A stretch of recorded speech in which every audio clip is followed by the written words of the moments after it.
तो मैं बात कर रहा था इंड्यूसिबल ऑपेरॉन की। तो इंड्यूसिबल ऑपेरॉन जो है is the lac operon which encode enzyme required for the metabolism of lactose. Repressible operons, ये नाम लिखे हुए मैंने, एक इंड्यूसेबल ऑपेरॉन है और दूसरा रिप्रेसेबल ऑपेरॉन है। तो repressible operon contains gene that encode enzymes involve in biosynthetic pathway and gene expression is controlled by the end product of the pathway. Repressible operon आपके सिलेबस में नहीं है, इसको TRP या ट्रिप्टोफैन ऑपेरॉन कहते हैं। तो tryptophan operon encode enzymes involve in the biosynthesis of tryptophan. और जो लैक ऑपेरॉन था उसको बताया कि encode enzyme required for the metabolism of lactose. तो चूँकि हम लोग खाली इंड्यूसेबल ऑपेरॉन की बात करना चाहते हैं तो हम इंड्यूसिबल ऑपेरॉन पर ही चर्चा करेंगे। तो यहाँ पर आप देख रहे हैं इंड्यूसेबल ऑपेरॉन पर कि the inducible control is the lac operon which contain 3 structural genes encoding enzymes required by Escherichia coli bacterium for the utilization of lactose, a disaccharide sugar। Lactose जो है वह एक डाइसैक्राइड शुगर है और इसके टूटने से क्या बनता है? ग्लूकोज बनता है और गैलेक्टोज बनता है। तो मैंने आपसे कहा कि जब ये लैक्टोज शुगर जो कि डाइसैक्राइड शुगर है, जब ये टूटती है तो इससे ग्लूकोज और गैलेक्टोज बनता है।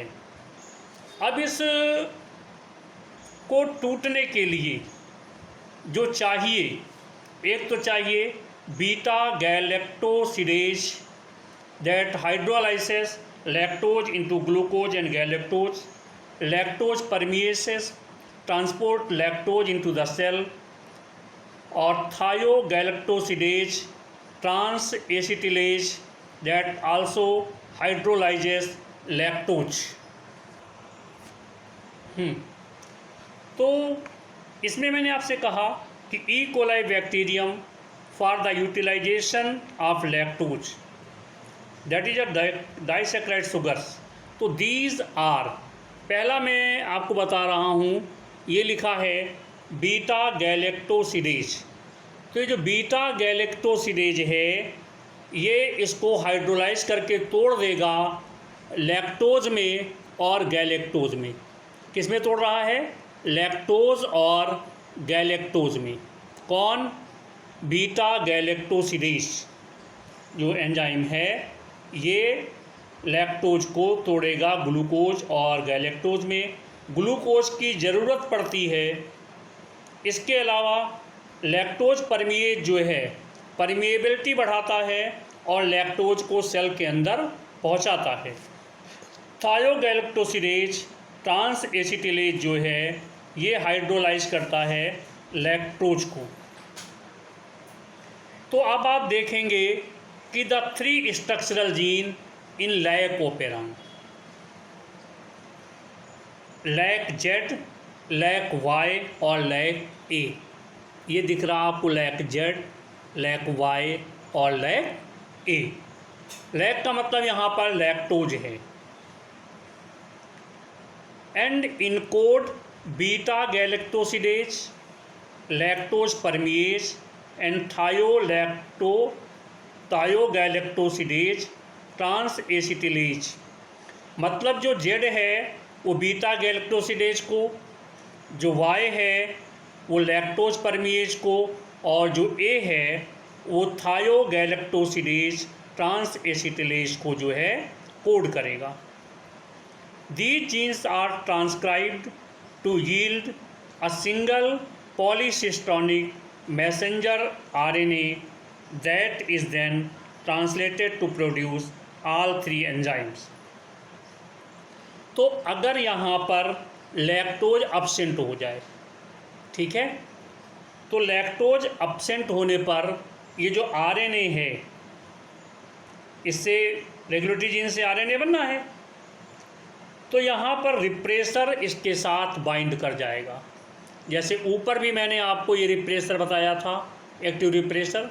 अब आप इसको मैं ठीक ढंग से डायग्रामेटिक बता रहा हूँ कि ये रिप्रेसर जो है ऑपरेटर जीन के पास जुड़ जाएगा, और जैसे ही ये ऑपरेटर जीन से जुड़ जाएगा तो लैक्टोज आई, सबसे पहले मैंने आई लिखा है यहाँ पर, ये लैक्टोज आई जो है, तो ये पोर्शन जो है इनहिबिट हो जाएगा, ठीक है, आई फॉर इनहिबिटर। तो फिर समझ लीजिए कि lac Z, lac Y and lac A, these are the structural gene. Encode करेंगे बीटा गैलेक्टोसिडेज को, लैक्टोज को, लैक्टोज परमिएज को और थायोगैलेक्टोसिडेज को। तो these genes are transcribed to yield a single polycystonic messenger RNA that is then, मतलब अगर ये कर देंगे तो मैसेंजर आरएनए बन जाएगा, और मैसेंजर आरएनए को आप उपयोग जानते हो कि ट्रांसलेशन हो जाएगा। लेकिन अगर यहाँ पर लैक रिप्रेसर जा करके ऑपरेटर से जुड़ जाएगा तो ये काम नहीं होगा। तो lac I which is expressed separately in code of protein called the LAC repressor, which regulate the expression of LAC Z, Y and A genes. In the absence of lactose, the LAC repressor bind to DNA sequence. अगर lactose absent है तो ये LAC repressor DNA sequence के operator part से जा कर के bind हो जाएगा। अब ये कहाँ बाइंड होगा? Positions between the LAC promoter and the beginning of LAC ZYA. तो LAC promoter और LAC के जो पार्ट्स हैं, LAC के पार्ट जो Z है उसके बीच में जुड़ गया। When bound to the operator, the LAC repressor block the path of RNA polymerase. जब ये बंद हो गया, रिप्रेसर ने रास्ता ही बंद कर दिया, तो आरएनए पॉलीमरेज आगे बढ़ेगा ही नहीं, और जब आगे बढ़ेगा ही नहीं तो ट्रांसक्रिप्शन होगा नहीं, ट्रांसक्रिप्शन हुआ नहीं तो मैसेंजर आरएनए बना नहीं।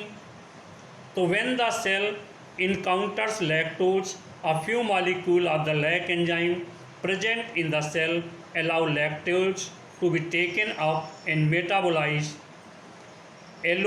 Lactose and isomers of lactose produced as an intermediate during the metabolism of lactose act as inducer. जब ये रुक गया रिप्रेसर के कारण तो उसी समय इसी का जो एक आइसोमर्स है एलो लैक्टोज, वो प्रोड्यूस करेगा लैक्टोज को, ठीक है, during the metabolism of lactose act as inducer, और ये एक इंड्यूसर की बात व्यवहार करेगा। Allolactose bind to the lactose repressor and change its conformation such that it can no longer bind to the operator. तो एलो लैक्टोज जो है रिप्रेसर को बहुत अधिक समय तक बंधा रहे ऐसा होने नहीं देगा, और इस प्रकार से the path of RNA polymerase is no longer block and the operon is transcribed. The presence of lactose thus induces the expression of the enzyme needed to metabolize it. तो इस प्रकार से अब आपने देखा कि अगर लैक्टोज प्रेजेंट है, तो जब लैक्टोज प्रेजेंट है तो रिप्रेसर मैसेंजर आरएनए जो है तो इंड्यूसर आकर के उसको हटा देगा, और हटा देगा तो ये ऑपरेटर के साथ जुड़ नहीं पाएगा, और ऑपरेटर के पास साथ जुड़ नहीं जा पाएगा तो ये प्रमोटर और जो स्ट्रक्चरल जीन है उसके बीच में जुड़ रहा है। अब जुड़ा नहीं तो जो जीन है lac Z, lac Y and lac A जो है वो कोड करेगा, और कोड करने के बाद पॉलीसिस्टोनिक मैसेंजर आरएनए बनेगा। और जब मैसेंजर आरएनए बन जाएगा तो इस मैसेंजर आरएनए का आगे उपयोग किस में होना है? ट्रांसलेशन में उपयोग होना है। तो जो अगर हमको ई कोलाई के अंदर मैसेंजर आरएनए को बनने से रोकना है तो लैक्टोज को अब्सेंट कर देंगे। अगर उसके रेट को बढ़ाना है तो वहाँ पर लैक्टोज बढ़ा देंगे। ठीक है, लैक्टोज डाल देंगे।